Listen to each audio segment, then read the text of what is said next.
Kalau pimpinan Kerajaan Negeri Kelantan boleh bermewah-mewah dengan kereta Mercedes, tak malu ke tak bayar hutang? Orang tengok kita bermewah-mewah dalam kehidupan, ada kereta Mercedes tapi hutang tak mau bayar. Malu ke orang apa?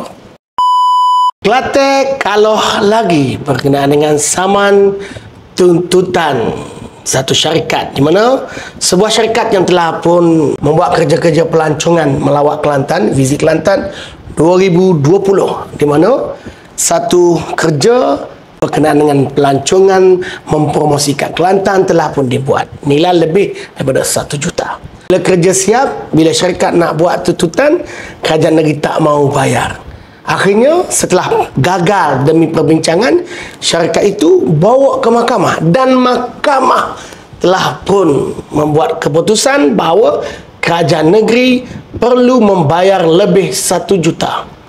Kerajaan negeri ni berkali-kali kita dengar cerita tak mahu bayar hutang.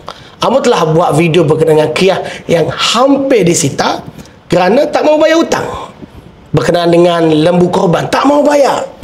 Kalaulah PA perangan ni diteruskan, amo takut syarikat pemaju tak mahu berurusan dengan kerajaan negeri Kelantan dan akhirnya Kelantan yang rugi.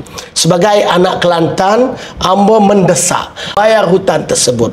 Seperti mana dalam Islam, hutang itu wajib dibayar walaupun tidak dituntut.